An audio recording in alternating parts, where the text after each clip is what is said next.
அண்மை செய்திகளை பார்த்து வருகிறோம். மாநிலங்களவை உறுப்பினராக பதவியேற்க உள்ள மக்கள் நீதி மய்யம் தலைவர் கமல்ஹாசனை சென்னை ஆழ்வார்பேட்டையில் உள்ள அவரது அலுவலகத்தில் விடுதலை சிறுத்தைகள் கட்சியின் தலைவர் தொல் திருமாவளவன் நேரில் சந்தித்து வாழ்த்து தெரிவித்திருக்கிறார். இது தொடர்பான விவரங்களை தர இணைகிறார் எமது செய்தியாளர் ஜெரி.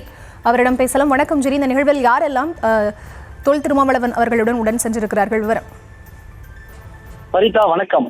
மக்கள் நீதி மய்யம் தலைவரும் நடிகருமான கமலஹாசன் கடந்த ஜூன் மாதம் நடைபெற்ற மாநிலங்களவை தேர்தலில் திமுக தலைமையிலான கூட்டணி கட்சிகளில் ஆதரவுடன் போட்டியின்றி மாநிலங்களவை உறுப்பினராக தேர்வு செய்யப்பட்டார்.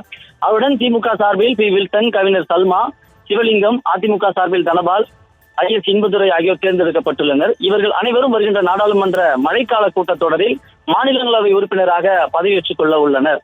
வருகின்ற ஜூலை 25ஆம் தேதி மாநிலங்களவை உறுப்பினராக கமலஹாசன் பதவியேற்றுக் கொள்வார் என்று மக்கள் நீதி மய்யம் அதிகாரப்பூர்வமாக அறிவித்திருக்கிறது. இந்த நிலையில் சென்னையில் நேற்று ரஜினிகாந்தின் இல்லத்திற்கு நேரில் சென்று கமலஹாசன் மாநிலங்களவை உறுப்பினராக தேர்ந்தெடுக்கப்பட்ட ஆணையை அவரிடம் காட்டி வாழ்த்து பெற்றார்.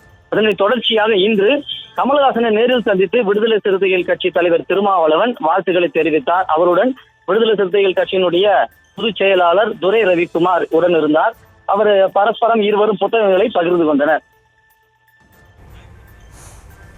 விவரங்களுக்கு நன்றி ஜெரி.